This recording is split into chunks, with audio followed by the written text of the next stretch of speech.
terpisah, ya kan, dia kan turun ya, pasti dipengaruhi oleh beratnya kan ya, bobot ya kan, masing-masing partikel. Nah, berarti kan dia ukuran ya. Ukuran di sini, ukuran itu bukan hanya diameter sebetulnya ya. Pada ukuran itu juga ada, pada partikel ya, ada volume, ada berat ya kan. Sehingga kalau semakin halus, semakin kecil gitu kan, berarti kecepatan pengendapannya akan semakin cepat atau lambat. Kalau partikelnya semakin kecil, semakin lambat. Nah, itu contohnya, itu sederhananya, ya kan? Jadi pada saat dia mulai dikocok sampai dia dituangkan, itu harus tetap dispersi dengan homogen. Itu untuk suspensi, ya. Kalau morfologi, kenapa kok morfologi dikaitkan dengan morfologi? Karena kalau kita ngomong ukuran ya, partikel itu kan banyak ya, partikel itu dalam sejumlah, sesendok aja ya, sesendok serbuk ya serbuk lah atau powder, itu partikelnya bisa jutaan gitu. Terus kita mau ngomong ini ukurannya berapa per partikelnya. Jadi partikel ini, diameter partikelnya berapa sih satu ini campuran ini sejumlah serbuk ini. Nggak mungkin kita ngomong panjang, lebar, tebal itu nggak mungkin ya. Karena setiap partikel ukurannya beda-beda gitu. Ya kan? Nggak bisa juga panjangnya rata-rata sekian, tebalnya sekian, lebarnya sekian. Karena dia bentuknya macam-macam. Ya, sehingga digunakan pendekatan bentuk sferis. Karena kalau kita bentuk sferis ya, seperti ini gitu ya, batu yang segede ini, kita ngomong diameter aja sudah bisa membayangkan gitu kan. Iya toh? Nah, itu pendekatannya ke sana. Ya. Karena bentuknya memang macam-macam gitu kan. Nah, nanti juga terkait dengan karakter yang lainnya ya, untuk bentuk partikel. Gitu ya. Baik, ada yang lainnya?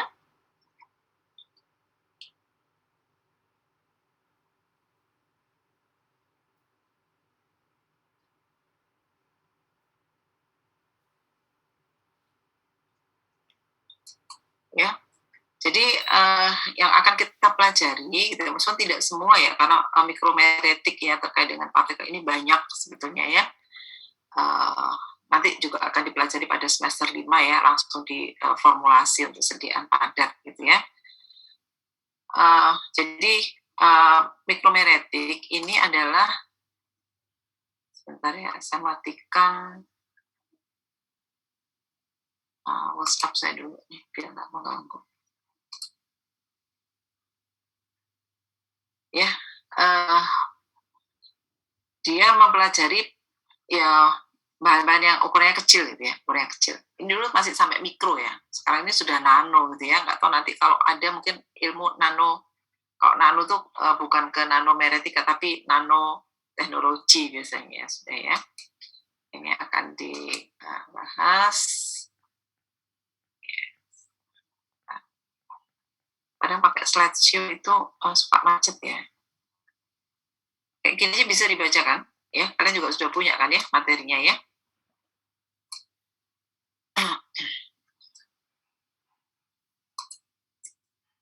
Ini. Jadi mikromeretik itu adalah pengetahuan ya tentang partikel kecil ya. Karena di di dunia farmasi khususnya gitu kan, itu kita akan banyak mengelola gitu ya bahan-bahan yang berupa serbuk gitu ya, berupa serbuk. Nah, serbuk itu kan terdiri dari sekumpulan partikel gitu ya, sekumpulan partikel ya, jumlahnya bisa sangat amat banyak sampai berjuta-juta gitu ya. Nah, kemudian pada partikel itu pasti ada sifatnya, karakteristik fisiknya, ada ukuran ya kan. Ukurannya itu apakah nanti rentangnya sempit atau rentangnya luas ya, kemudian tadi bentuknya seperti apa ya, kemudian sifat alirnya bagaimana ya. Jadi ada yang mudah mengalir, ada yang mengalir itu kan, ada yang tidak mengalir atau sulit mengalir gitu ya. Jadi bisa dibayangkan kalau di rumah mungkin ya yang sudah praktikum distribusi ya, disuruh nyoba sih ada gula, ada kopi, ada tepung, coba dialirkan, macam-macam sifatnya, ya. Nah, kalau kita tahu kita bisa memperbaiki, ya misalkan gula pasir mudah mengalir, tepung sukar ya. Kalau gula pasir dicampur dengan tepung pada perbandingan tertentu, pasti ikut mengalir akhirnya tepungnya bersama dengan gula pasir itu, gitu kan ya. Nah, ini salah satu contoh bagaimana kita bisa memperbaiki sifat alir suatu bahan adalah dengan menambahkan bahan yang mudah mengalir, ya. Di samping bisa juga kita merubah bentuknya dan merubah bentuk dan ukuran, ya, dari bahan yang sukar mengalir. Itu dinyatakan dalam sudut istirahat atau angel of repose, ya istilahnya. Kemudian ada porositas, ya porositas. Jadi partikel itu ada yang padat, ada yang berlubang-lubang, berpori, gitu kan ya. Nah, ini bobotnya akan berbeda. Gitu ya. Satu bahan di mana ukurannya sama, ya, tapi kalau yang satu ini padat, yang satu porus, gitu kan, ini akan berbeda, gitu, ya. Pada saat dialirkan, pada saat dia bobotnya untuk satu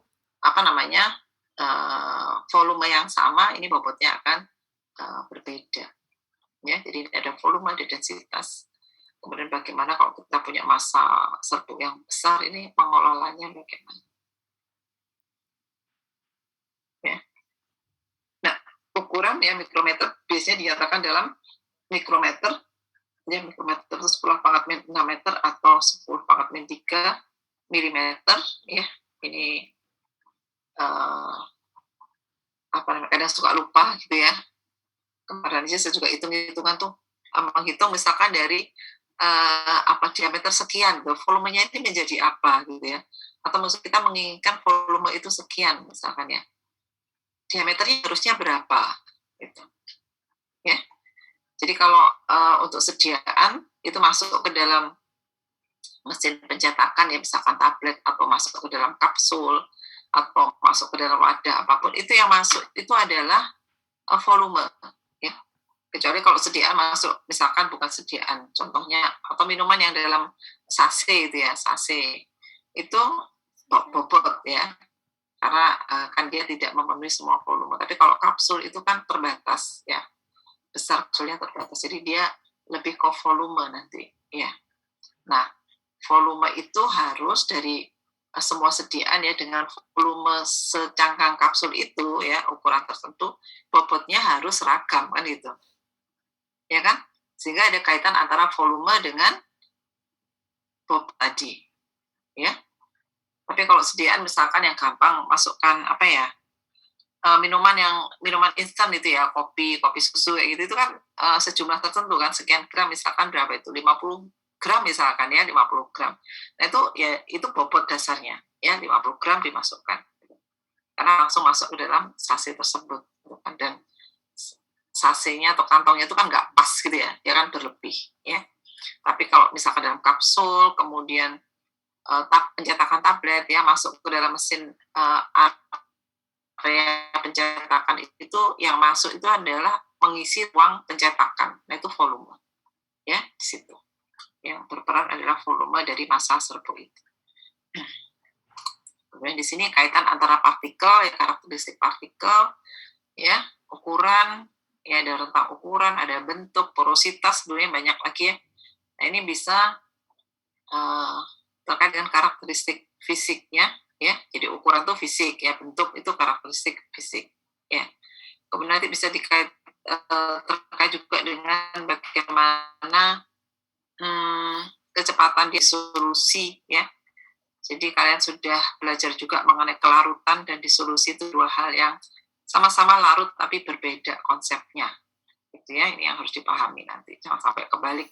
Maunya ngomongnya disolusi, maunya ngomong menjelaskan disolusi tapi terminologinya menggunakan kelarutan. Itu hal yang berbeda ya. Nah, ini bisa berpengaruh tadi karakteristik kimia dan farmakologi. Contohnya, misalkan ukuran partikel semakin kecil, disolusinya atau kecepatan melarutnya semakin cepat, gitu kan. Nah, kalau semakin cepat larut, berarti ketersediaan bahan aktif ya dalam jumlah terlarut itu lebih cepat ya, lebih cepat diserap ya kan. Kalau misalkan penggunaan oral ya, tablet misalkan. Nah, kemudian lebih cepat tersedia gitu kan dalam darah, sehingga efeknya juga akan lebih cepat tercapai. Gitu. Ya, ini yang sederhana ya. Sederhananya seperti itu. Kemudian pelepasan obat ini bisa dikaitkan juga dengan ukuran partikel, ya. Ya tadi sebenarnya kaitannya juga dengan luas permukaan ya atau surface area, ya. Apakah pada pemberian oral, parenteral, rektal, topikal ya. Kalau selama itu bahan padat atau kadang emulsi juga sama sebetulnya ya. Emulsi itu fase dalamnya kan dalam bentuk droplet kecil gitu ya, terdispersi homogen gitu kan ya di fase luarnya. Nah, ini ukuran fase dalamnya ini juga harus cukup kecil gitu. Nah, semakin kecil misalkan ada emulsi yang umum ya, ada nano emulsi. Nano emulsi ini kecil sekali kan ukurannya nano. Ini bahkan bisa ya, pori ya. Ada yang antar selnya itu memang rapat, tapi ada juga yang berjarak. Ya, ada kondisi-kondisi sakit misalkan terjadi radang gitu ya, inflamasi itu, antar sel itu sedikit terbuka. Nah, pendekatan itu bisa digunakan untuk memasukkan bahan obat ya dalam bentuk nano tadi, ukuran nano. Ya. Kemudian terkait dengan manufaktur, tadi ya sifat alir tadi, ya. Kemudian ada pencampuran. Jadi kalau dalam satu sediaan itu kan isinya bukan hanya bahan aktif saja kan, ya. Misalkan sediaan tablet yang kalian kenal, tablet itu yang ukuran besar apa ya? Pernah minum tablet apa ya? Ada merek yang isinya satu ya, paling gampang itu ada ibuprofen misalkan yang mungkin sekitar 100-150 atau paracetamol yang 500 mg gitu kan. Tabletnya kan ukurannya sama ya.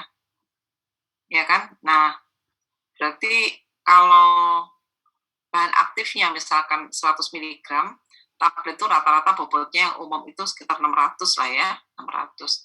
Artinya yang 400 mg itu adalah bahan lain-lain kan, bahan pengisi nanti sebagian besar ya, nanti ada penghancur, ada pengikat, yang lainnya gitu kan ya. Nah, bagaimana sifat dari campuran bahan tadi ya. Kemudian pada saat mencampur itu perlu waktu berapa lama agar bisa didapatkan campuran yang homogen.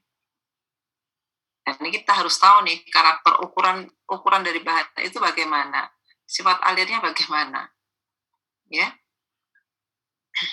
Misalkan kita mencampur yang gampang tepung aja ya, tepung ada 2 tepung gandum sama tepung tapioka gitu ya. Karakternya kan berbeda kan, ya. Tapi sama-sama halusnya. Ini mencampurnya bagaimana ini supaya dapat campuran yang homogen. Berapa lama? Ya, beda lagi kalau kita mencampur tepung dengan gula. Ya. Ya, jadi ukuran ini berpengaruh ya terhadap proses pembuatan ya. Misalkan. Kemudian kalau sifat alir tadi meskipun dia juga pada saat mencampur kan kita ada proses apakah dia diaduk atau diputer ya tergantung mixer yang digunakan. Nah, ini sifat alir juga penting ya.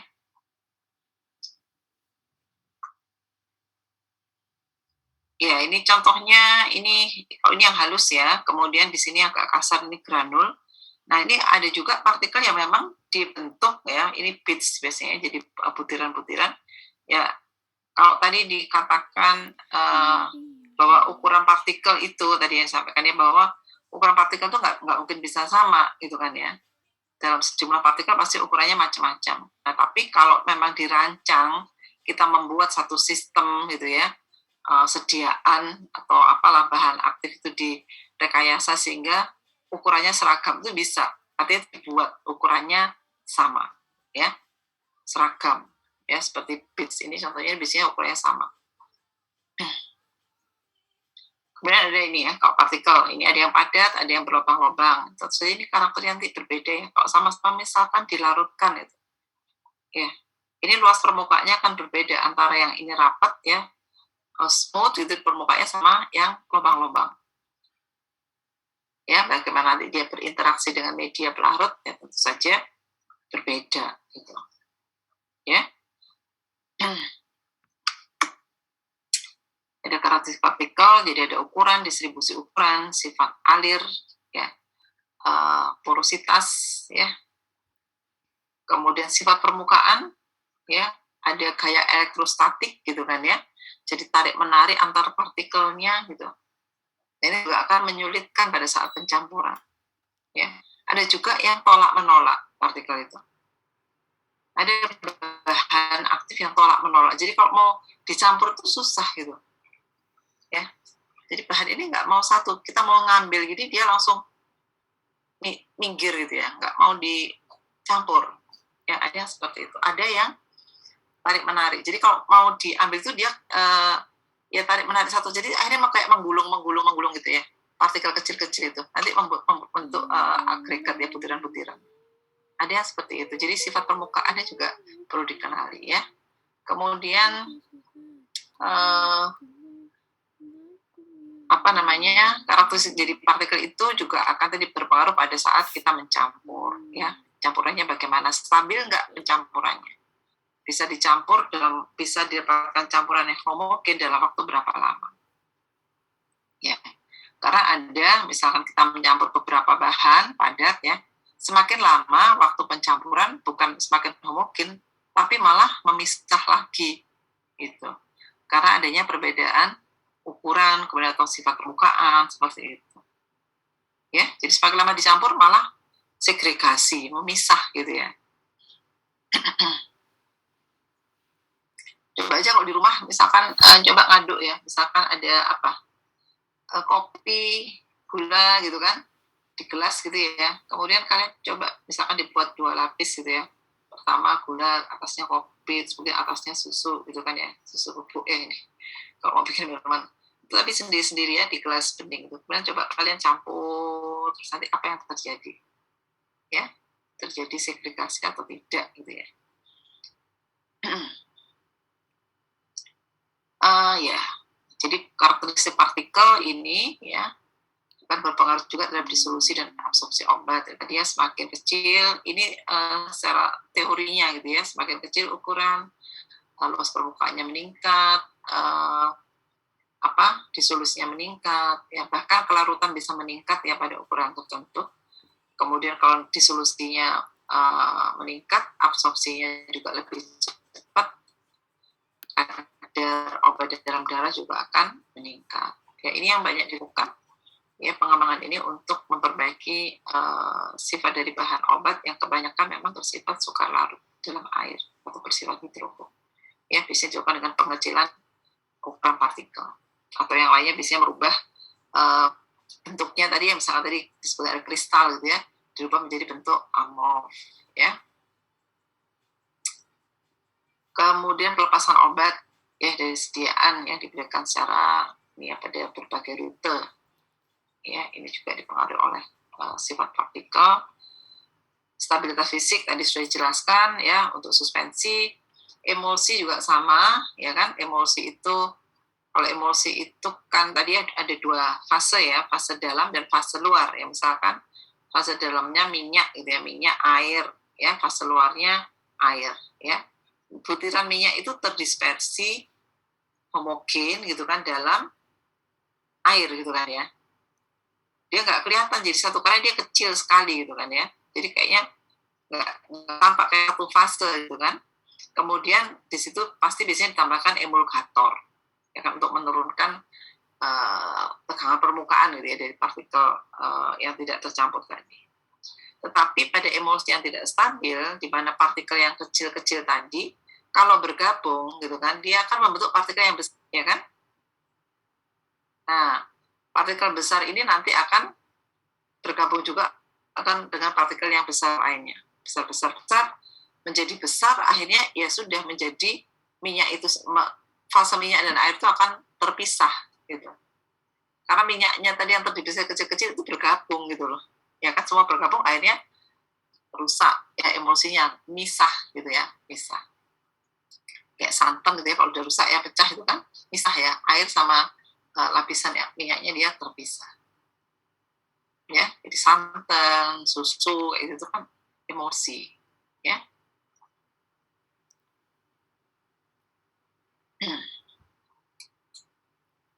Jadi ini secara umum ya, ini secara umum dan ya, jadi selalu seperti itu ya. Kalau teori itu ada kan dari hal yang apa namanya umum ya, itu dibuatlah satu konsep seperti ini gitu ya. Dari kesimpulan dari beberapa hasil itu dibuat konsep digeneralisasi gitu kan ya. Dari hal yang khusus menjadi hal yang umum, atau sebaiknya dari yang umum menjadi yang khusus.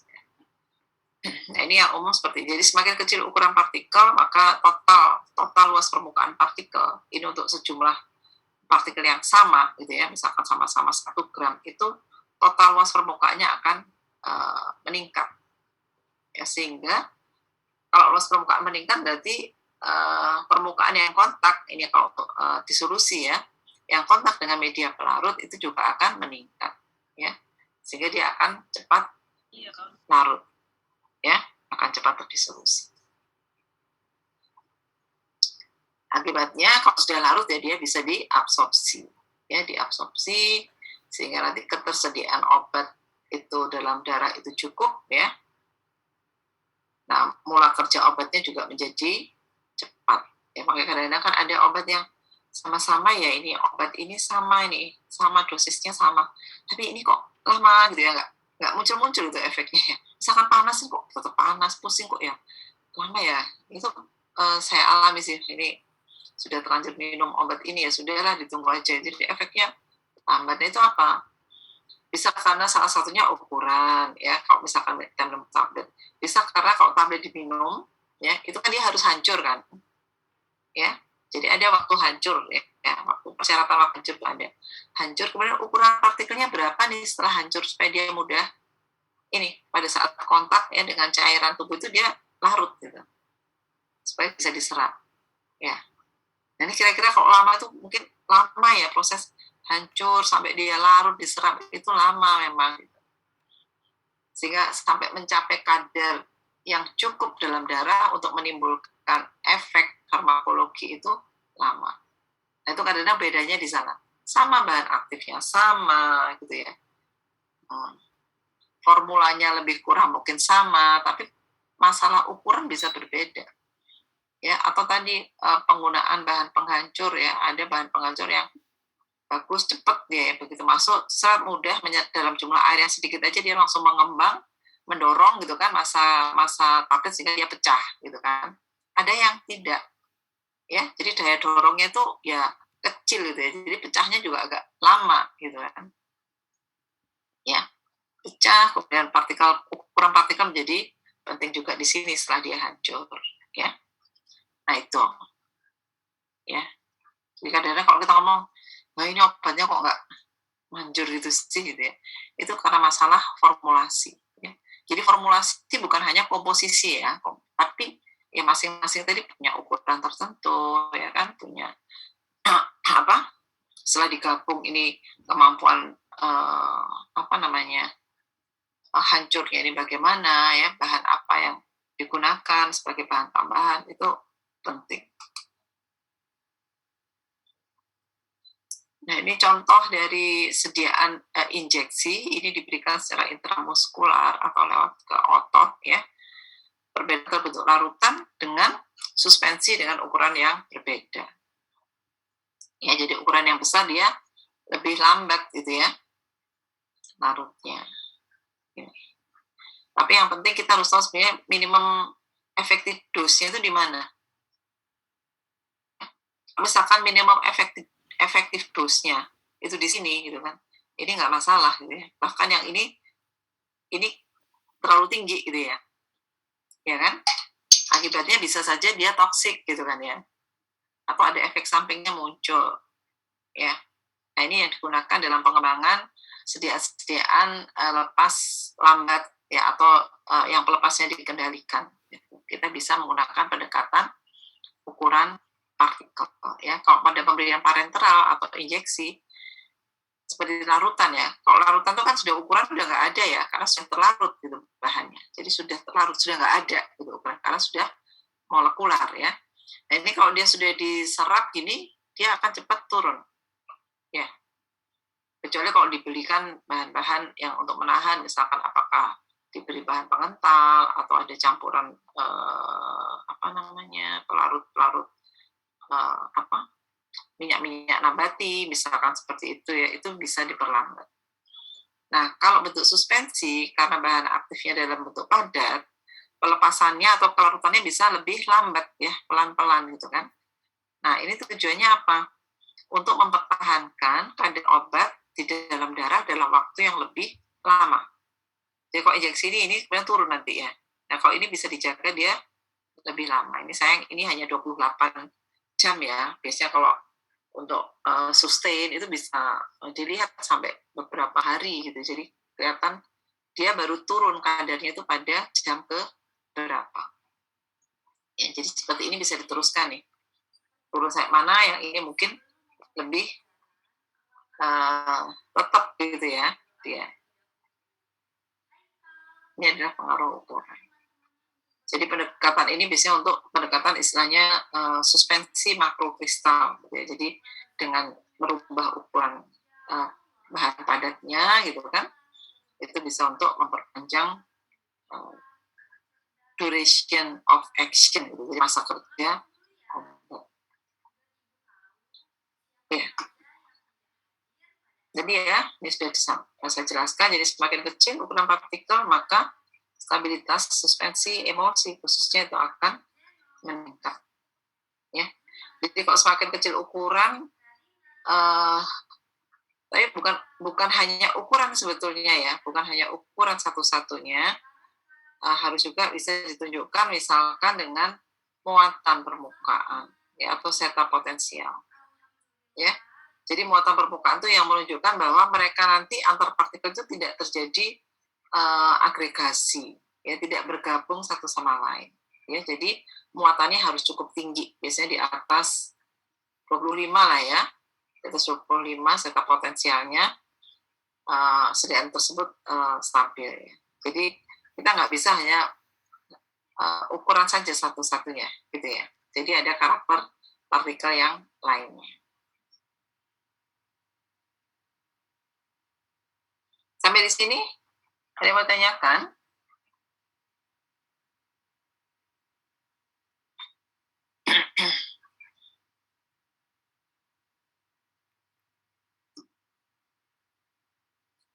Nah ini contohnya ya, untuk proses pada proses pencetakan tablet ya. Jadi bagaimana tadi ukuran, kemudian keseragaman atau distribusi ukuran itu menjadi penting ya, sifat alir gitu ya. Jadi kalau pada saat pencetakan tablet gitu kan, ini bisa menggunakan mesin tablet apa aja ya. Yang penting otomatis ya, bukan yang ditimbang satu-satu, itu untuk penelitian ya. Kalau udah di industri atau praktikum juga sama ya, menggunakan mesin tablet, di mana ini adalah hopper itu adalah tempat granul, jadi mau nyetak berapa nih ya, mau 1 kilo, kalau di industri mau 10 kilo gitu kan ya. Nah ini campuran ini harus homogen kan ya, nggak boleh nanti dia memisah ya pada selama proses pencetakan. Ya, jadi ini sudah di setel ya, berapa kecepatannya ya. Jadi setiap berapa menit ya dia ini akan ditekan, kemudian digeser dan terusnya ya. Itu sudah disetting gitu ya. Tekanannya berapa yang digunakan untuk mencetak ya, 1 ton, 1,5 ton, misalkan 1,2 ton ya. Itu sudah sudah ditentukan. Nah, campuran granul ini akan turun ya ke feeding shoe ini ya, turunkan dengan sendirinya ya. Jadi karena dia kan gravitasi kan, begitu ini dibuka ya, ini terbuka pasti dia akan turun masuk ke die ini, dalam die. Jadi die ini area di sini ada area yang kosong ya. Nah, ini campuran akan masuk ke sini. Kemudian di sini ada pans ya, ada pans yang bawah dan atas ya. Jadi ini lower pans dan ini upper atau top pans. Top pans ini akan nanti menekan gitu ya. Menekan ke bawah gini kan. Jadi kalau ini sudah masuk mengisi ruangan ini ya, pada volume tertentu gitu kan, karena dia ukurannya adalah volume, pokoknya bisa mengisi ruangan ini. Jadi ini bisa disetting ya, lower pansnya itu posisinya di mana ya. Nah kemudian mengisi ruangan di sini bisa dilihat bahwa yang mengisi itu kan volume ya. Kalau kita bilang ruangan berarti isinya volume bukan berat. Kalau berat kan bisa beda-beda gitu kan. Nah, tapi di sini diharapkan bahwa campuran ini seragam. Jadi antara volume dengan bobot itu sama gitu. Artinya setiap kali itu akan masuk ruang itu dengan volume tertentu tersebut yang sudah disetting, itu bobot menghasilkan tablet dengan bobot yang sama. Sehingga kan tadi campuran itu harus homogen gitu kan. Ya. Jangan sampai nanti selama proses ini kan jumlahnya nggak sedikit ya, nggak 1-2 kilo gitu kan ya yang dicetak. Jadi selama dia nekan ya, jadi ini nanti ditekan, atas ini akan tekan ini cedek gitu ya. Kemudian pada tekanan tertentu, setelah itu ini naik ya. Ini kan dalam hitungan detik ya istilahnya ya. Naik, terjadi ejection, artinya tabletnya itu didorong keluar, kemudian nanti digeser gitu ya oleh feeding shoe untuk dia supaya keluar gitu ya. Jadi masuk ke penampungan gitu kan ya. Kemudian ini turun lagi. Turun, kemudian feeding shoe-nya balik lagi ke posisi seperti ini. Ya, buka lagi nanti kan turun lagi. Gitu terus, tapi dengan kecepatan yang tinggi. Gitu. Ya, sehingga karakter granul di sini ini harus benar-benar bisa menjaga sifat alinnya tetap, ya kan, kemudian volume yang masuk ini sama, ya kan, dengan tadi ukuran campurannya homogen, sehingga setiap kali ini keluar ini ya bobotnya sama, lebih kurang ya, biasanya ada range penerimaannya berapa ya. Misalkan bobot 600 ya, rencananya ya, sekitar lebih kurang 10% itu masih bisa diterima, karena itu terkait juga dengan kadar. Ya. Jadi ini pentingnya tadi kita tahu gitu kan bahan-bahan apa yang di sini. Ya. Jangan sampai nanti pada saat selama sekian lama proses penyerapan ini nanti yang halus-halus turun gitu kan. Nah turun akhirnya akibatnya apa? Kalau partikel halus yang di bawah turun ke sini berarti partikelnya tabletnya bisa lebih berat gitu kan ya. Ya kan? Karena dia lebih banyak kan isinya. Ya. Lebih berat, kemudian mungkin juga kerapuannya juga meningkat karena partikelnya banyak yang halus gitu ya, sehingga kompresibilitasnya jadi kurang baik. Nah ini contoh sederhananya gitu ya. Pada pengisian kapsul juga sama saya, jadi cuman kalau kapsul nggak ada pencetakan, jadi hanya mengisi aja. Nah ini contohnya adalah segregasi pada saat proses adanya shaking ya, ada pencampuran seperti itu kan, ada gerakan ya yang diberikan ya, ada gaya yang diberikan terhadap campuran tersebut. Ini apa yang terjadi gitu ya. Nah tadi coba sih dibuat 3 lapis ya, gula sama kopi gitu ya, atau nanti gula kopi susu gitu ya, diaduk, ini apa yang terjadi ya. Ini gambarannya ya, silakan kalau ada yang mau ditanyakan bisa dipahami maksudnya apa yang saya sampaikan atau terlalu cepat.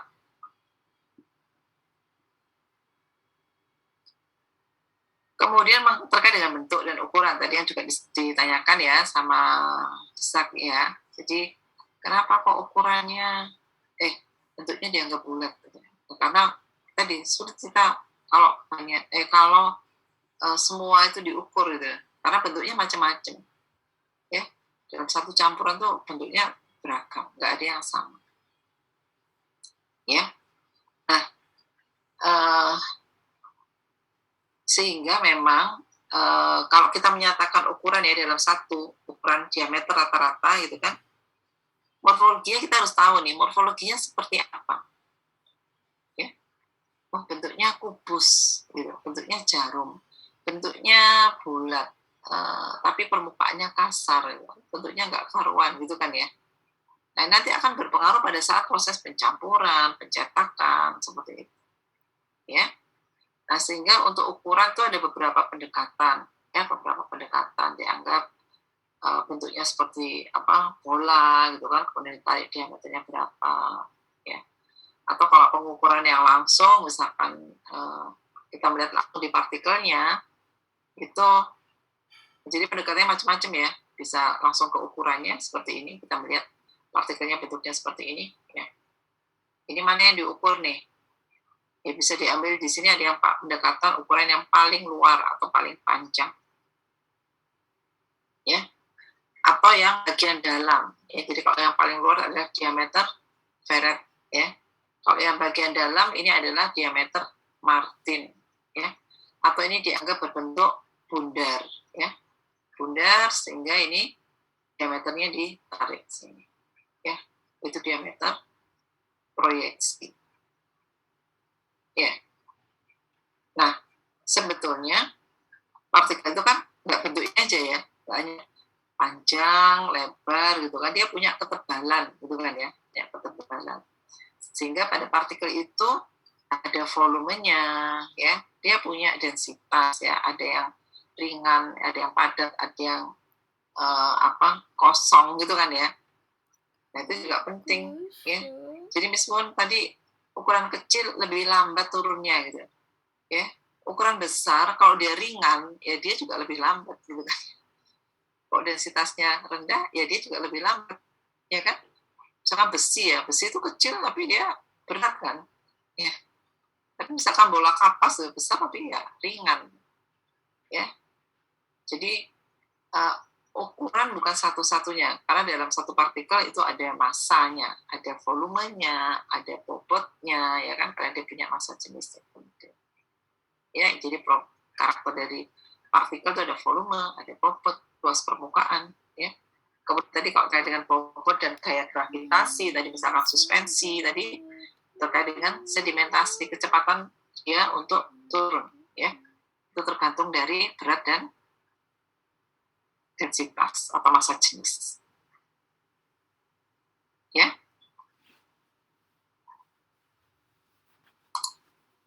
Ya, jadi bentuk atau morfologi partikel, struktur permukaan, biasanya kita bilang, strukturnya halus, bersudut-sudut gitu ya, tajam lah yang apa gitu ya. Nah, ini nanti bagaimana kita bisa memprediksi luas permukaannya kalau bentuknya nggak karuan gitu. Ya. Kemudian terkait dengan kecepatan pengendapan dan juga tadi gaya tarik ya, atau kayak kalau adesi ini biasanya kalau kita menggunakan partikel, misalkan dia kalau di di jaringan ya ada sifat mukoadhesif gitu ya, jadi dia bisa berikatan gitu kan dengan jaringan ya, jadi mukosa pada jaringan tuh. Nah, itu juga dengan semakin luas gitu ya, luasnya permukaan, ini kemampuan adhesinya juga akan semakin meningkat ya. Jadi semakin kecil ini semakin tinggi ya kemampuan adhesinya. Kemudian bentuk ada bundar dan ada bulat ya, bundar dan bulat. Jadi kalau bundar itu terkait dengan apakah dia bersudut atau tidak ya. Kalau bulat itu secara 3 dimensi ya, jadi seperti bola gitu ya.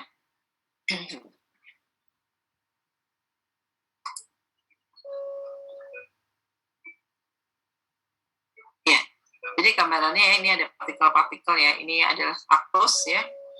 Laktos, jadi laktos bentuknya seperti ini ya, kotak-kotak ini, kubus ya.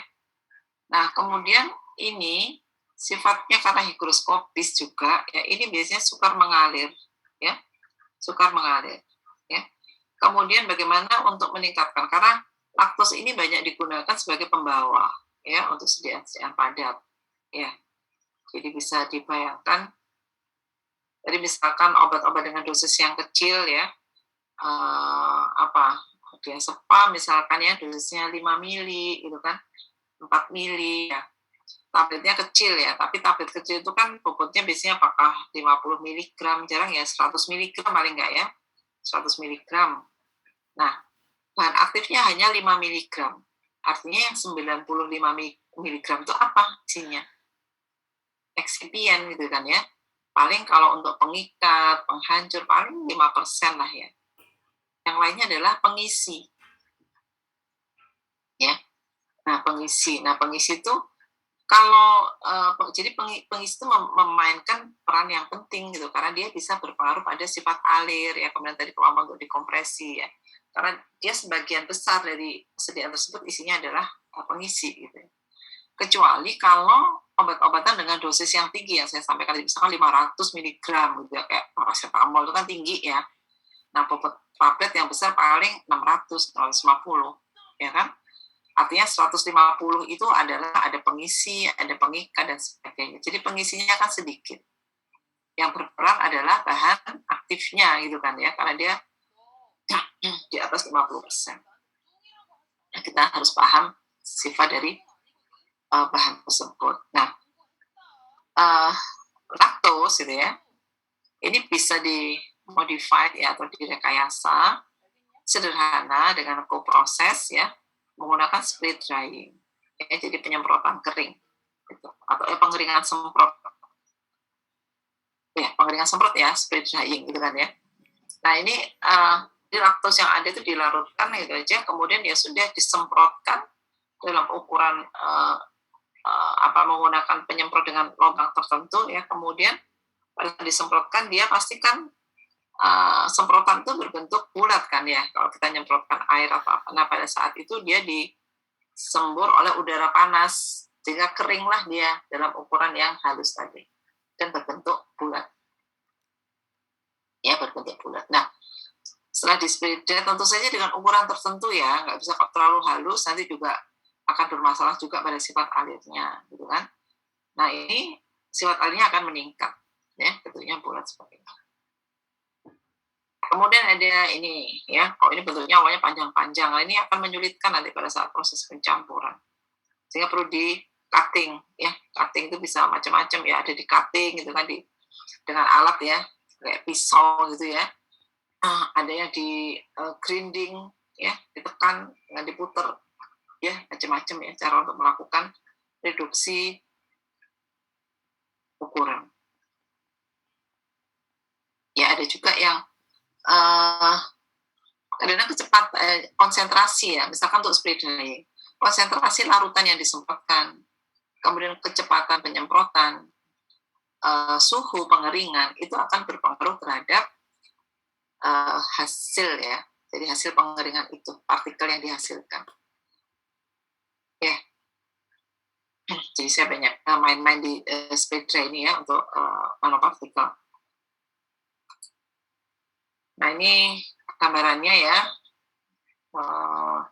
struktur ya dari partikel yang bagaimana dimaksud dengan dia bundar dan bulat gitu ya. Jadi ini sangat bersudut gitu ya. Dia ini sferis tapi dia bersudut gitu. Jadi bentuknya seperti ini ya. Kalau ini bundar, tidak bersudut gitu kan, dan sferis ya. Kalau di sini nggak ada sudutnya tapi tidak bulat gitu ya. Nah, gambarnya seperti ini. Jadi ada beberapa pendekatan ya untuk menyatakan roundness dan sferisitas. Ya, kalau kita bilang mikrosfer gitu, membuat mikrosfer, bingung. Mikropartikel judulnya mikroenkapsulasi atau mikrosfer gitu kan. Ya, kembali ke strukturnya gitu kan. Maunya apa sebetulnya? Ya. Kalau mikrosfer, ya kalau ngomong sfer berarti bentuknya harus sferis gitu. Ya, bentuknya sferis. Kan ada yang membuat indeks ya, indeks kalau bulat benar itu 1. Itu yang saya coba lakukan juga ya dari hasil penelitian, seperti contohnya yang ada gambar di sini. Ini penelitian saya itu kan pada saat pembentukan partikel dengan berbagai konsentrasi. Ini menggunakan polimer ditosang dengan penyambung silang ya, tripolifosfat gitu. Jadi polimer ditosang itu ikat ya antar gugus aminnya yang ada pada ketosa, sehingga nanti dia membentuk satu bola gitu ya, membentuk satu bola. Nah, pada perbandingan berapa itu terbentuk? Ini di spray dry ya, jadi setelah dicampur dalam bentuk larutan kemudian di spray dry. Nah, ini sangat menarik gitu ya, mulai dari awal juga titrasi, oh bentuknya seperti ini, bentuknya seperti ini, larutannya pada saat setelah diteteskan ya. Kemudian setelah di spray dry itu hasilnya seperti ini. Ya. Jadi akhirnya bisa didapatkan partikel yang sferis pada perbandingan di atas ini, pada mulai formula 6 10. Apakah kalau semakin tinggi semakin bagus? Belum tentu ya. Permukaannya kadang malah menjadi tadi nggak bundar, jadi malah kasar gitu permukaannya, nggak halus lagi. Nah, di sini ini masih polimer saja gitu ya, polimer saja. Nah, ini gunanya nanti kalau pada penelitian saya lakukan, dia digunakan untuk menjebak bahan obat. Jadi dia nanti sebagai karier dari bahan aktif gitu.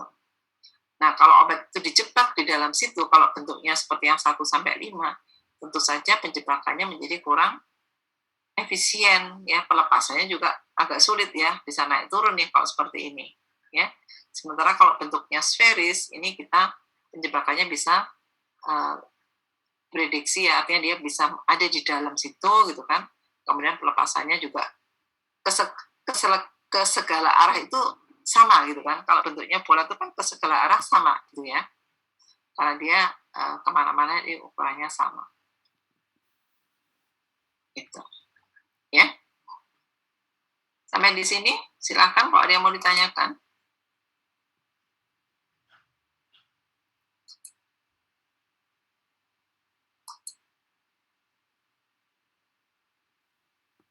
Bisa dipahami? Bisa, ya, ada gambaran ya, artinya partikel itu seperti apa sih sebetulnya gitu. Nggak hanya sekedar nanti lihat serbuk, alah ya serbuk putih sama aja, enggak gitu ya. Bisa beda ya, karakternya itu berbeda. Struktur kimianya aja berbeda kan ya. Ya. Ini beberapa contoh obat ya dalam sediaan, di mana dia dipersyaratkan ukuran partikelnya. Ya, misalkan ada krim, ada inhalasi. Nah, inhalasi itu ya sama inhalasi itu biasanya serbuk yang dihirup kan ya, dihirup. Nah, pada saat dia dihirup gitu kan, ya pada proses inhale gitu kan ya, dia bisa melepaskan, kemudian dia disedot gini ya. Jadi waktu dia di device-nya itu ditekan gini, dia akan mendorong gitu kan serbuknya keluar, kemudian kita hisap ya, kita hisap. Nah, bagaimana serbuk tadi itu bisa mencapai target site-nya di paru-paru ini. Jadi bayangkan ya, bisa piringan ya, masuk kan ke sini tenggorokan, kan dia masuknya ke paru-paru. Nah, paru-paru itu kan ada mulai dari atas sini sampai ke paru-paru gitu kan, itu ada macam-macam kan. Nah, itu nanti terdeposisi di mana gitu.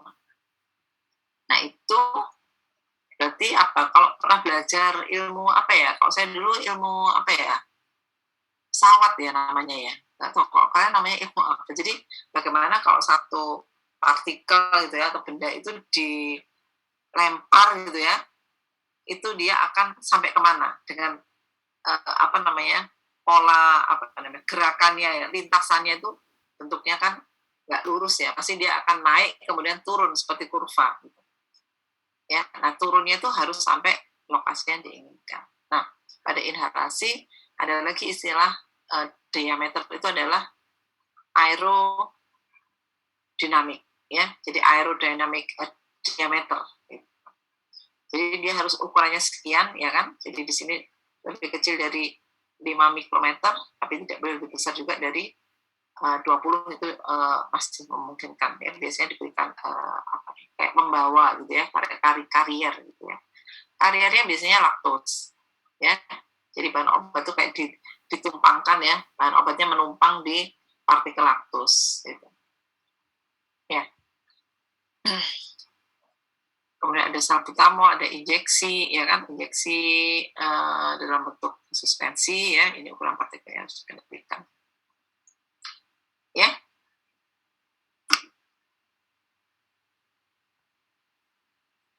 Oke. Jadi ukuran suatu partikel, ya karena partikel itu bentuknya irregular, itu sulit kan untuk tahu ukuran yang sebenarnya, ya. Sehingga dianggap partikel itu sama dengan partikel yang berbentuk sferis, ya. Nah, pendekatannya bisa apakah dianggap karena pengukuran partikel ya bisa aja kan diukur langsung tuh, ya, seperti menggunakan mikroskop. Tapi kan ada juga yang diukurnya nggak langsung, ya, seperti menggunakan ayakan, itu kan ya, itu kan nggak langsung. Jadi kalau ayakan kan partikel yang bisa melewati lubang, gitu kan. Kalau melewati lubang itu kan diameternya bukan panjang ya, dia lebih ke bentuk dari partikel itu, gitu kan. Iya kan? Nah, ada juga pengukuran itu dasarnya adalah volume, ya karena partikel punya volume, gitu, punya bobot, ya. Jadi itu pendekatan yang digunakan. Jadi di sini ada pendekatan bahwa pendekatan permukaan atau luas permukaan, ya. Jadi kalau ada partikel gitu kan yang luas permukaannya sama dengan partikel sferis, ya dianggap dia diameternya sama, ya. Jadi partikel itu dianggap berbentuk sferis gitu ya, selama mempunyai luas permukaan yang sama. Kemudian diameter volume, ya. Di sini diameter partikel sferis yang sama dengan partikel dengan yang mempunyai volume yang sama. Meskipun dia bentuknya tidak sferis, ya, tapi dia dianggap diameternya sama ya dengan diameter yang sferis tadi, selama dia punya volume yang sama. Diameter proyeksi, kemudian ada diameter Stokes, ya. Kalau Stokes tadi terkait dengan sedimentasi.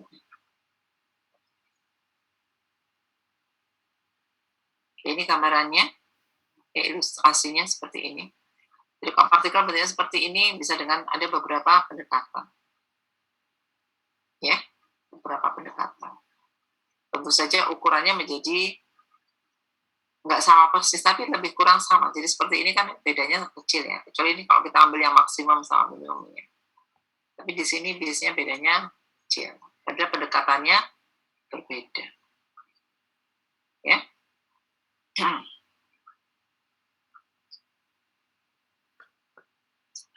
Nah, untuk menghitung gitu ya diameter dengan beberapa pendekatan tadi, ini ada yang menurunkan ya, membuat rumus ya si Edmondson ini, ya. Jadi bagaimana menghitung diameter partikel, ya. Apakah dengan pendekatan panjang atau luas permukaan atau volume. Ya, di sini dia memberikan indeks ya, kalau panjang 1, kalau luas permukaan 2, ada itu pangkat ya, pangkat 2. Jadi seperti kita menghitung rumus luas permukaan ya, rumus volume gitu kan ya, pangkat 3 seterusnya.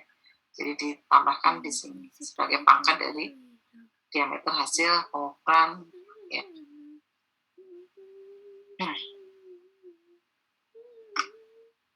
Sehingga ada beberapa rumus ya pendekatannya. Jadi ada diameter panjang, luas permukaan, volume, ada luas permukaan atau luas permukaan berat ya, ada yang luas permukaan dan volume atau luas permukaan berat. Ya, ini yang biasanya banyak digunakan untuk bidang farmasi. Karena tadi partikel itu punya volume, punya berat ya, jadi dia menempati ruang gitu kan ya, menempati ruang. Ya, misalkan tadi pada pencetakan tablet tadi ya, kemudian pada pengisian kapsul, dia menempati ruang, jadi volume itu penting. Ya. Sampai di sini masih bertahan. Saya minum dulu sebentar ya, suara saya udah mau habis.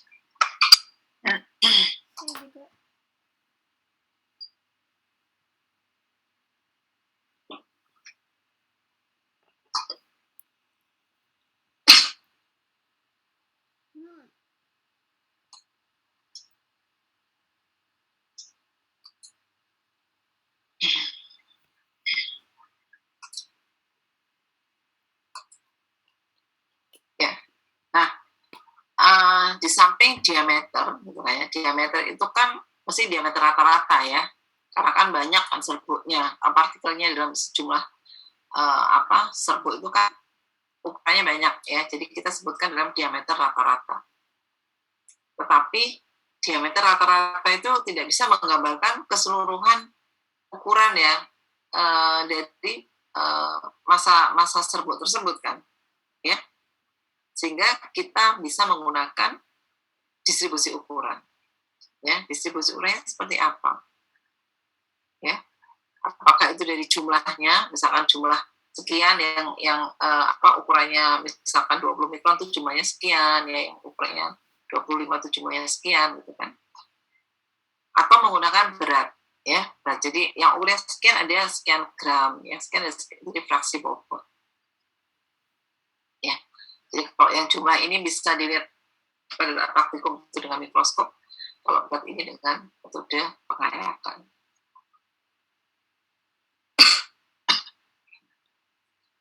Ya.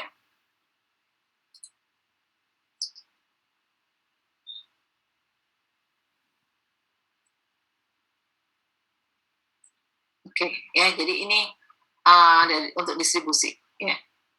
Jadi distribusi ukuran itu lebih menggambarkan bagaimana sih ukuran partikel dari sampel itu kita, ya. Karena apa? Sampel dengan diameter rata-rata yang sama itu distribusinya bisa berbeda, ya kan? Misalkan ini ya, kalau ini kan distribusi normal ya, seperti ini. Ini bisa saja misalkan ini sama semua gitu ya, tingginya sama semua ini untuk semua ukuran. Itu rata-ratanya sama dengan distribusi yang seperti ini, gitu. Nah, tentu saja ini nanti bisa berpengaruh pada proses tadi pencampuran, stabilitas campuran serbuk, ya kan? Berpengaruh pada proses manufaktur, pencetakan, misalkan seperti itu. Ya. Jadi ini pentingnya kita tahu distribusi ukuran. Kemudian kita juga harus tahu ini dalam satu, misalkan membuat granul ya, granul yang dihasilkan itu jumlah jumlah terbanyak ya dari granul tersebut itu pada ukuran berapa, ya? Apakah sudah sesuai gitu kan dengan pada saat pembuatan granul kan kita ingin membuat sekian mesh gitu ya, apakah sudah sesuai? Kalau tidak, kenapa gitu? Kan kemungkinan misalnya granulnya rapuh ya, pada saat digranulasi masih basah gitu kan, masih basah ya karena ada pengikat ya, belum kering kan pembasahnya, itu nggak masalah. Tapi begitu kering ya karena rapuh dia lepas gitu. Pada saat proses pengayakan atau reduksi ukuran akhirnya banyak partikel-partikel yang halus, ya, partikel yang halus. Nah, partikel yang halus ini diperbolehkan ya karena memang diperlukan. Bisa dibayangkan misalkan pencetakan tadi menempati die tadi ya, atau mengisi ke kapsul.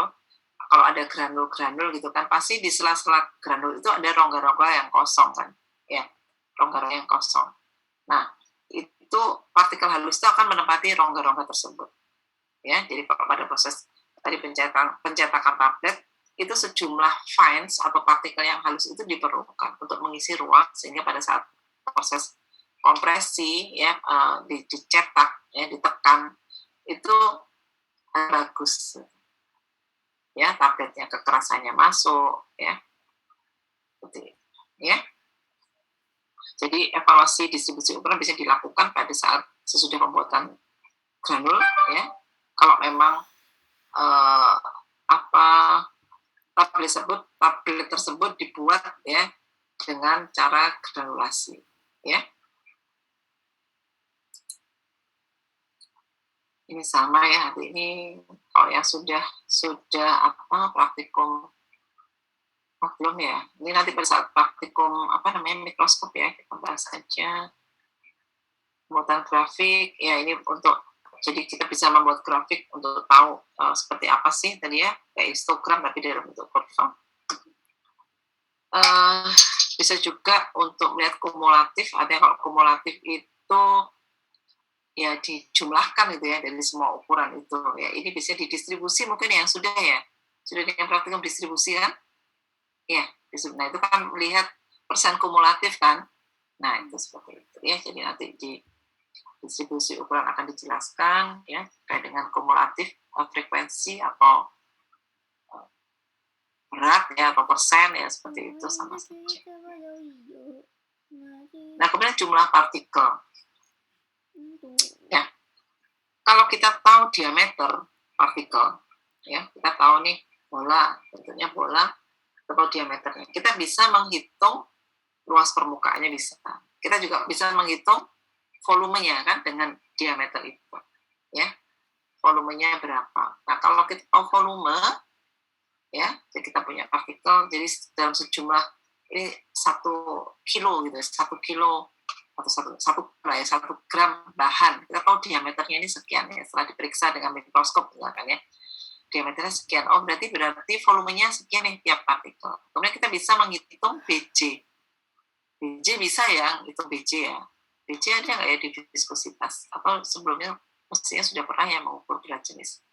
Nah, kalau kita tahu massa jenis atau densitas atau berat jenisnya, kita tahu volumenya, berarti kita bisa menghitung apa? Berat dari satu partikel kan, ya kan? Kita tahu volume satu partikel, kemudian kita bisa menghitung nanti massa jenisnya, kita bisa menghitung, jadi berat satu partikel itu berapa, gitu kan ya? Beratnya berapa? Ya. Nah, kalau kita punya 1 gram, berarti dalam 1 gram itu ada berapa partikel? Bisa dihitung kan? Ya, tinggal 1 gram dibagi dengan bobot per partikel. Gitu. Ya. Nah, kemudian kalau partikel ini diperkecil, gitu kan, bisa dihitung kalau ukurannya 5 mikron, gitu kan, jumlahnya sekian. Kalau diperkecil 2, gitu kan, ya, pembagiannya kan semakin kecil, berarti jumlahnya akan meningkat. Nah, meningkatnya berapa kali? Ya. Kalau kita tahu jumlah partikel per 1 gram, ya, misalkan ukurannya 5 mikron per 1 gramnya ada 1 juta, misalkan gitu ya, partikel. Ya, kita bisa menghitung luas permukaan total dari 1 juta partikel itu. Ya kan? Ya, bisa menghitung kan luas permukaannya berapa kalau bola itu. Jadi kalau ada 1 juta partikel, berarti total luas permukaannya berapa. Kemudian partikel itu diperkecil. Ya, 5 mikron menjadi 2 mikron. Ya. Jumlah partikelnya meningkat kan? Atau meningkat berapa kali gitu ya. Nah, kemudian kita hitung dengan peningkatan itu, maka kalau kita kalikan tadi luas permukaannya, nah dia akan meningkat berapa kali. Nah, kalau kita berpikirnya lurus gitu kan ya, seperti tadi semakin meningkat, semakin kecil ukurannya, luas permukaannya meningkat, ininya meningkat gitu kan. Nah, itu bisa untuk prediksi peningkatannya berapa kali. Ya toh? Tetapi pada kenyataannya tidak semudah itu. Gitu ya. Karena tadi pada saat ukuran itu mengecil, sifat permukaannya itu juga akan meningkat biasanya ya. Kalau dia mudah tarik menarik ya semakin meningkat gitu. Ya. Nah, sehingga kemungkinan terjadi agregasi ya. Jadi pada saat disolusi banyak meningkat malah turun karena terjadi agregasi beberapa hal. Sehingga pada pengecilan ukuran partikel perlu diperhatikan ini sifat permukaannya bagaimana. Apakah perlu kita tambahkan bahan lain supaya stabil ya. Jadi nggak gabung-gabung partikelnya itu. Karena kalau bergabung ya kontak media pelarut itu juga sulit ya untuk tiap partikelnya gitu kan. Itu yang penelitian biasanya seperti itu ya, kayak kemarin Bu Dani itu ya. Kok aneh ya Bu? Kenapa diperkecil malah disolusinya malah turun? Malah lebih bagus yang biasa. Ya, bisa terjadi agregasi. Ya. Kadang ada juga bahan yang sifat bahannya semakin kecil malah semakin tampak. Ya. Jadi malah dia semakin reaktif ya untuk berikatan satu sama lain. Ada juga yang semakin kecil menjadi berubah. Ya. Kalau untuk misalnya pelarutan menjadi meningkat, nggak masalah ya. Ada juga pendekatan pada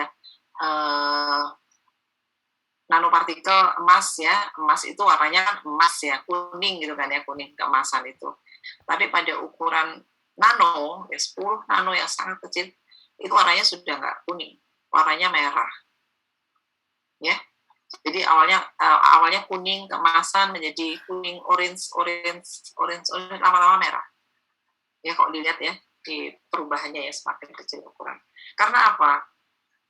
Karena pada saat pengecilan ukuran, bahan-bahan itu kan terdiri dari atom-atom ya kan, penyusunnya kan, ya. Nah pada saat kecil ini sifat atomnya itu semakin muncul. Seperti juga kita ya, kalau semakin dalam, kita tahu tuh sifat itunya akan semakin kelihatan. Kalau hanya dari jauh kan, oh begini gitu kan, semakin kenal lebih dekat, kita tahu yang sifat yang sesungguhnya seperti apa gitu kan. Nah, ini sama juga gitu, substansi kimia.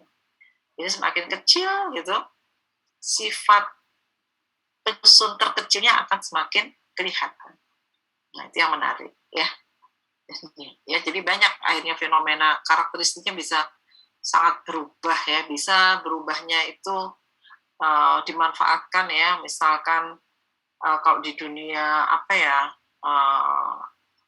elektronik ya, apa misalnya sifat katalisnya meningkat, sebagai konduktor ya, kalau ada listrik gitu ya, konduktivitasnya akan meningkat ya, untuk bahan-bahan kimia itu.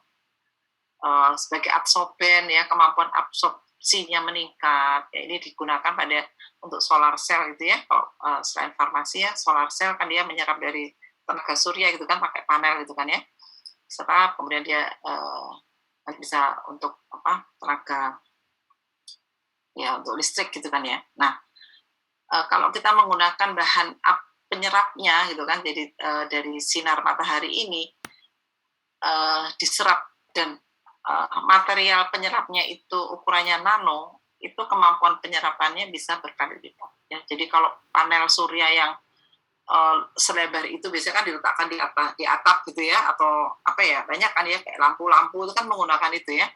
Nah itu bisa diperkecil nanti ukurannya, nggak perlu segede itu ya. Bahkan ada yang kalau ini ditekuk dengan tangan ini ya, ini kemampuannya sudah sama dengan yang besar itu menggunakan nanomaterial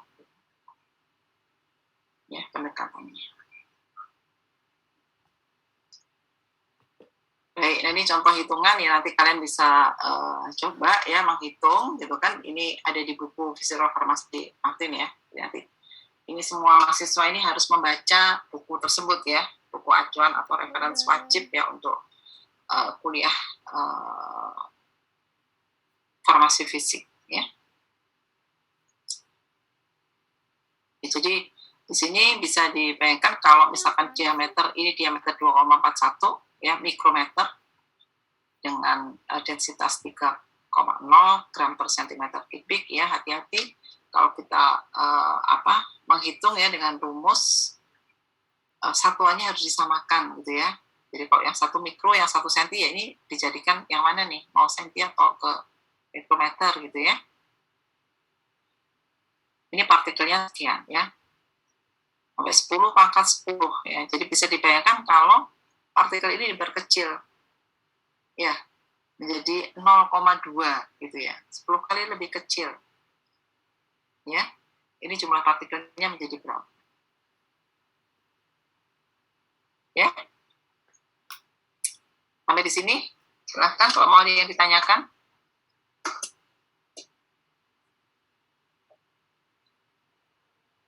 Bisa dipahami?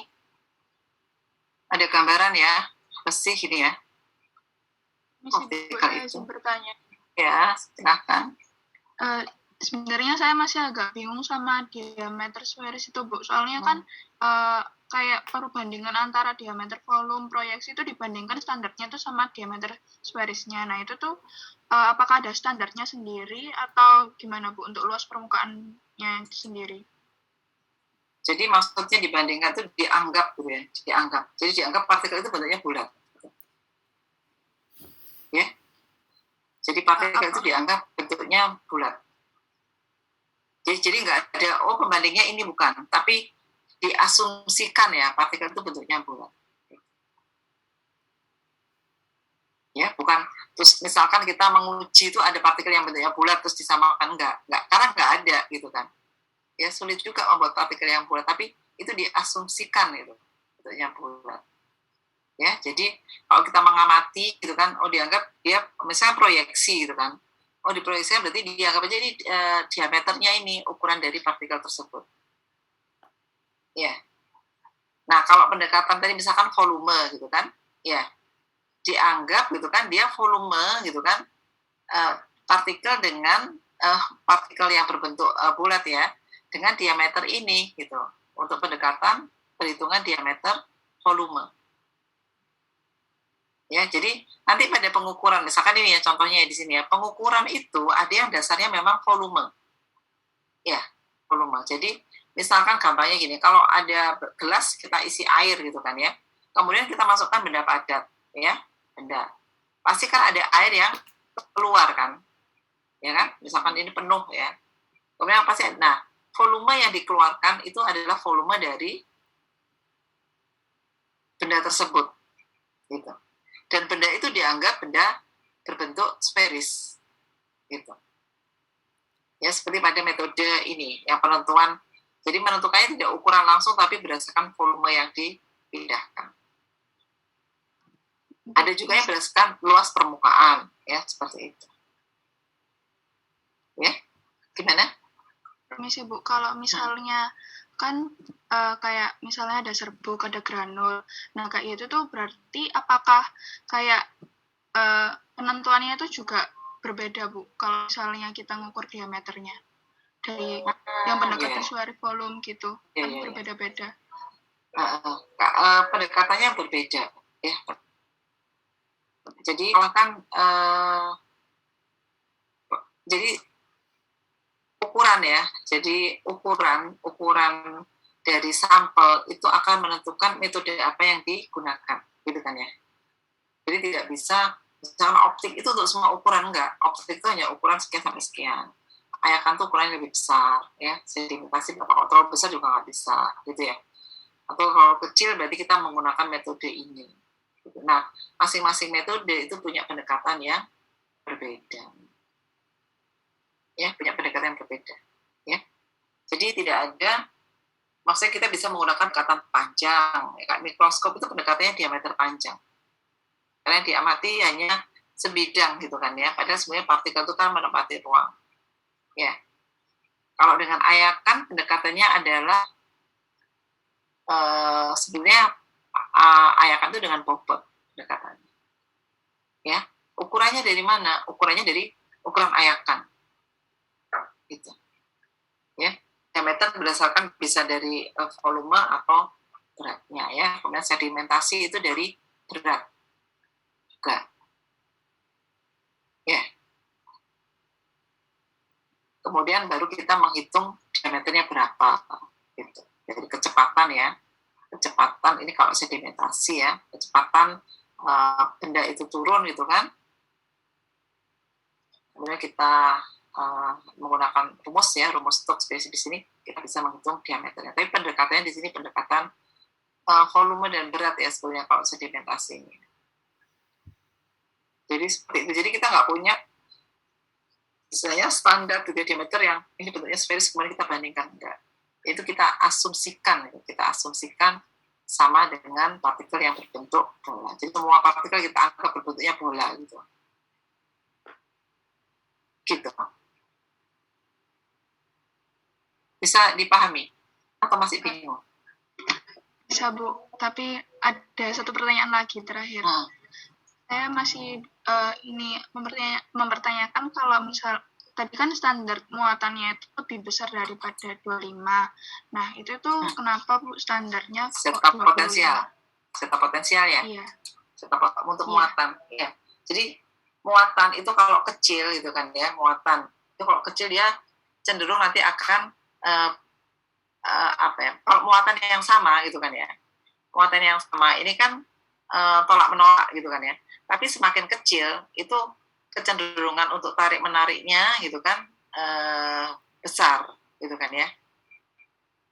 Sehingga untuk sediaan yang stabil, biasanya supaya bercampur tetap ya nggak memisah, itu setup atau muatan permukaannya harus cukup besar sehingga dia nggak gabung. Nah itu biasanya dari hasil gitu kan penelitian dan sebagainya itu biasanya di atas 25 sih millivolt ya satuannya. Jadi angkanya segitu. Seperti juga tadi saya sudah jelaskan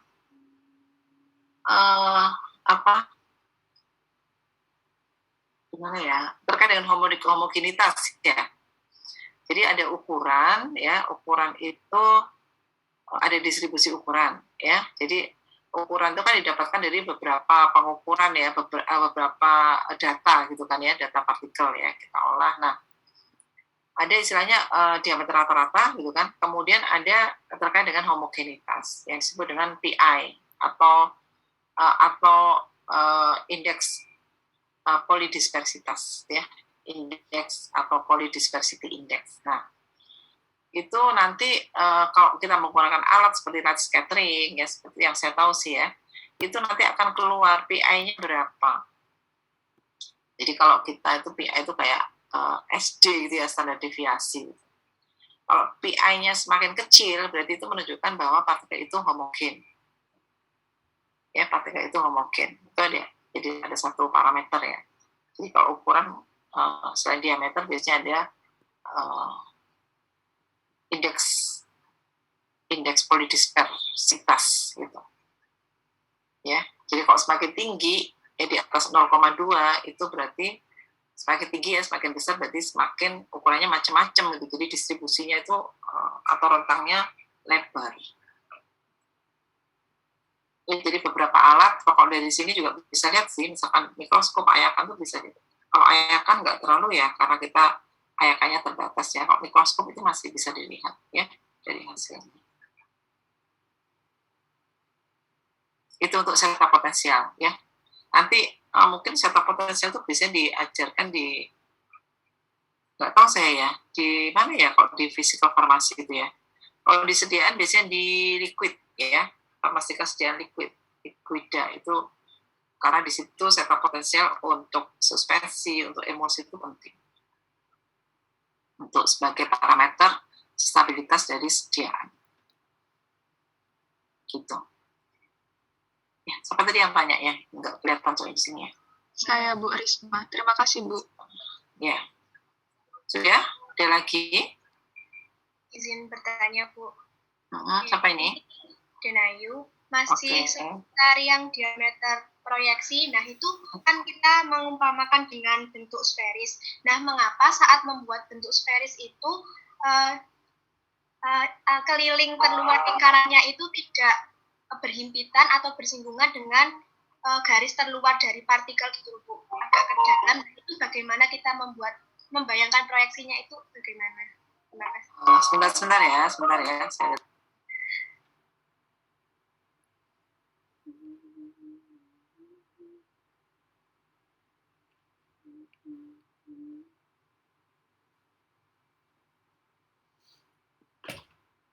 Nah, dikit aja.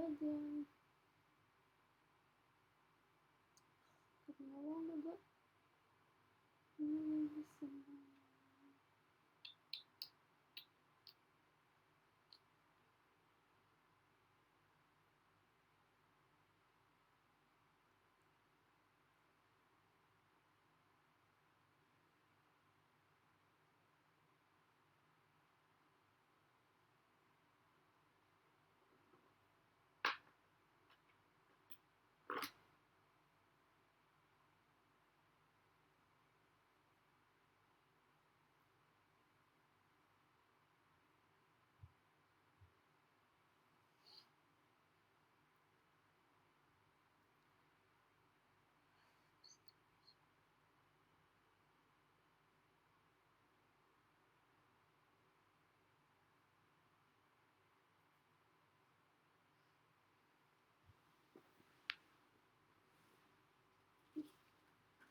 sampai silat kita sampai silat terus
Ya, maaf ya. Ada telepon penting ya. Baik, mana tadi ya? Tadi pertanyaannya. Siapa mau pertanyaannya apa tadi? Tapi terus jadi ingat ya, ternyata lupa. Kata apa tadi? Diameter proyeksi itu proyeksi saat yang digambar tadi ya? Ya. Gambarnya mana?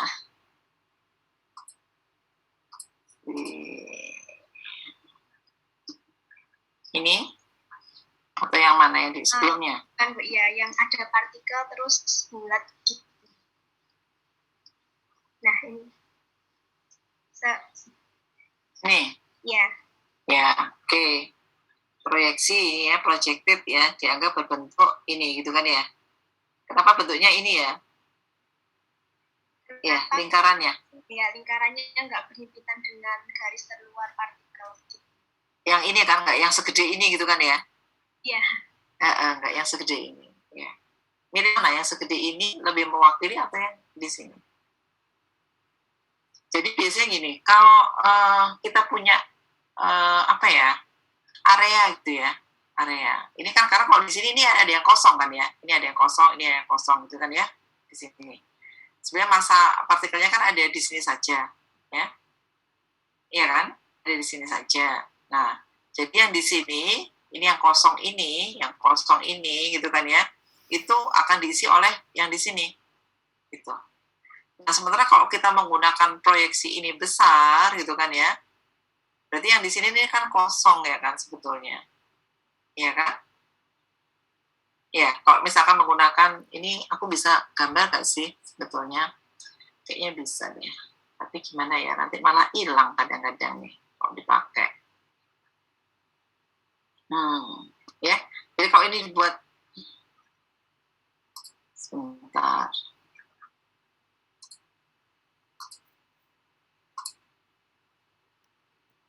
Insert.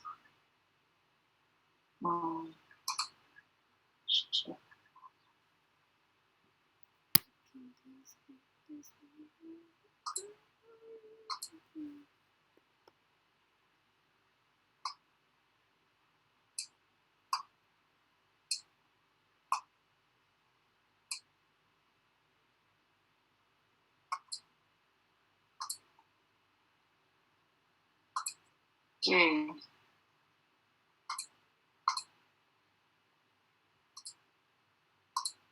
Oh, ini kalian praktikum kan? Iya, Bu. Ya, misalkan ini ya, dianggap yang biru ini kan ya, kenapa nggak seperti ini? Ya, ya kan? Iya. Berarti ini yang sini, ini kan bentuknya di tengah ini kan ya. Nah, yang di sini ini kan kosong ya. Iya, kosong sebetulnya. Ya kan? Iya, Iya, Bu. gitu. Jadi tidak menunjukkan, maksudnya partikel itu pendekatannya itu adalah kayak kalau apa ya, kita menggambarkan kurva di bawah area gitu ya. Kalau itu dijadikan satu area gitu kan, itu kira-kira menempati area seberapa gitu. Ya. Jadi kalau yang kecil ini kenapa jadi hilang? Ya. Kalau yang kecil ini, jadi di sini ini area yang kosong ini itu akan ditempatin oleh ini. Ya. Dua ini di sini sama di, kalau yang gede ini berarti kan kosong sebetulnya di sini, nggak ada. Jadi tidak menggambarkan, bukan hanya ukuran gitu kan, artinya bukan hanya panjang tapi juga terkait dengan luas permukaan juga gitu. Ya, jadi kalau ini dipadatkan dalam bentuk bulat itu berarti ukurannya sekian. Gitu. Bisa dipahami nggak?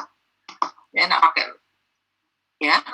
Berarti itu untuk penempatan bentuk sferisnya itu diperkirakan saja gitu ya, Bu? Iya, diperkirakan. Ya, terima kasih, ya. Bu. Ya. Jadi anggap saja kalau dia misalkan dia dibuat bulat ya, misalkan ini dipotong gitu ya, partikel ini, kertas ini dipotong, kemudian kita buat bentukan yang sferis, kan sferis kan nggak selalu bulat banget ya, seperti ini kan ya, dianggap bentuknya misalkan kayak gini nih, ya kan? Nah itu diameternya berapa? Kan lebih mudah daripada bentuknya seperti ini, gitu kan ya. Jadi misalkan seperti ini, dianggap dia bentuknya bulat nih, ya bulat-bulatkan gitu kan ya, seperti ini gitu. Ya, gitu. Jadi misalkan dari bentuk sini ini ya, ini memanjang ini kan, kalau dibulatkan kira-kira sekian ini diameternya. Gitu ya? Bisa dipahami? Bisa. Oke. Kita sampai mana ya? Sampai apa tadi? Mikroskop ya. Oke. Ya. Jadi tidak ada satu metode yang bisa digunakan untuk mengukur semua ukuran. Gitu. Ada beberapa pendekatan. Apakah nanti hasilnya panjang atau berupa bobot, ya kan? Atau dari volumenya atau dari luas permukaannya. Ya. Jadi ini ya, untuk alat mikroskop ini adalah diameter panjang, biasanya kalau counter dasarnya adalah volume, sieving analysis itu ada di bobotnya, ya, Andreasen juga, ya, baiknya dia Fisher sieve sizer, ini volume dan luas permukaan. Ini saya kurang paham sebenarnya alat ini seperti apa ya, nggak pernah melihat alatnya. Ya, ini ukuran ya, rentang ukuran yang bisa diukur dengan berbagai alat tersebut. Jadi kalau kalian nanti praktikum sudah pernah menggunakan mikroskop, menggunakan ayakan, gitu ya, ini kalian sudah tahu nih kapan menggunakan mikroskop dan kapan menggunakan ayakan. Saya dapat sampel nih, oh bisa ini diukur dengan mikroskop karena sampelnya halus ya. Oh ini sampelnya granul kasar, oh bisa ini diukur dengan ayakan. Lagi sampel datang lagi sampel dengan bentuknya cair gitu kan, nggak bisa ini gitu kan, alatnya nggak ada misalkan, atau cair itu emosi bisa dengan mikroskop optik ya, atau nano emosi harus pakai laser diffraction misalkan ya, oh ada alatnya tapi kalian belum bisa ya karena nggak dipraktikumkan ya. Jadi dengan praktikum yang sudah kalian lakukan ini, kalian sudah bisa menentukan metode yang sesuai untuk pengukuran satu sampel. Ya. Bisa melakukannya juga, artinya karena prosedurnya paham, bisa juga menghitung hasil dan menyimpulkan ya diameternya berapa. Ini mengenai mikroskop, saya rasa bisa dipahami, nanti akan kita bahas pada saat praktikum ya. sudah jam 2.42 nih, kalian bentar lagi praktikum ya. Ini perlu kalibrasi untuk mikroskop ya, karena mikroskop untuk mengukur berarti dia harus dilengkapi dengan alat ukur yang disebut dengan mikrometer ya. Dan setiap alat ukur itu harus dikalibrasi. Tadi sudah ya. Terus ini ayakan ya. Ayakan saya rasa sudah praktikum juga, sudah dijelaskan sama Bu Dini ya. Ada ukuran mesh ya kan, mesh ya. Jadi lubangnya dinyatakan dalam mesh, tapi kita harus tahu misalkan 60 mesh. Orang bilang ukurannya berapa? 60 mesh. Saya nggak paham mesh itu berapa ya gitu ya. Kita harus tahu 60 mesh itu sama dengan berapa mikrometer gitu kan ya. Kan prinsipnya adalah bahwa mesh itu merupakan jumlah apa? Jumlah apa? Jumlah lubang per 1 inci panjang. Ya, artinya kalau meshnya semakin besar berarti ukuran ayakan, lubang ayakannya semakin kecil. Gitu ya, ini contohnya. Ya. Ini kalau distribusi yang sudah pernah melihat ya videonya ya bisa ya di sini ya. Bagaimana cara menyusunnya dan seterusnya. Nah, pada evaluasi dengan ayakan yang perlu diperhatikan ini kalau ada partikel-partikel yang punya sifat elektrostatik, yang mikroskopis, ini akan menyulitkan proses pengujian ya, karena elektrostatik nanti bisa gerombol gitu ya.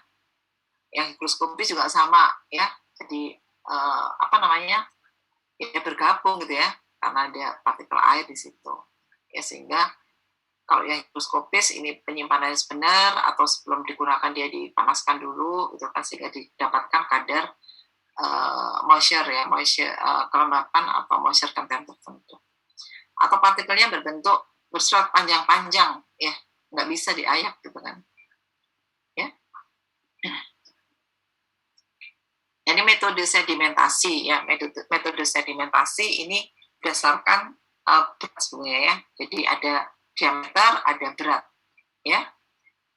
Kemudian di sini juga terkait dengan densitas atau massa jenis dari partikel. Ya, ini pendekatannya adalah Comstock. Jadi kalau partikel itu melewati jarak tertentu, dia akan jatuh ya dengan waktu tempuh yang berbeda tergantung dari bobot ya, kemudian massa jenisnya, kemudian juga kalau dia dilewatkan menggunakan media tergantung dari viskositas dan massa jenis dari medianya. Itu prinsipnya itu ya, dari hukum Stokes. Nah, yang kita amati adalah kecepatan ya. Jadi partikel dilewatkan itu waktunya sekian ya untuk melewati jarak tertentu. Nah, jadi di sini hukum Stokes itu kecepatan ya sama dengan ini dari hasil pengamatan H dibagi T ya. Nah, itu sama dengan ini. Diameter pangkat 2 dikalikan dengan densitas ya dari sampel dan dari media, gravitasi ya, dengan gravitasi dibagi 18 dikalikan dengan viskositas medianya. Sehingga kita bisa mengukur diameternya berapa. Ya, ini contoh soalnya nanti bisa dilihat ya. Kemudian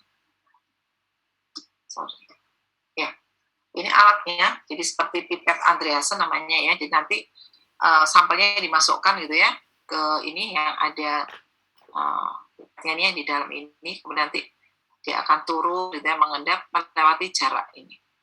Ya, bisa dilihat waktunya berapa lama. Ya, sebenarnya ini mudah sih ya, cuman kita nggak punya alatnya. Ini alat yang sudah lama sekali. Nah, yang perlu diperhatikan pada pengukuran dengan cara sedimentasi ini adalah bahwa medium dispersinya tidak boleh merubah bahan. Nggak boleh bereaksi, nggak boleh melarutkan, partikelnya nggak boleh mengembang, ya kan, tidak boleh terjadi penggabungan atau aglomerasi. Ya. Karena nanti jadi berubah nanti sifat alirnya atau kecepatannya. Ya.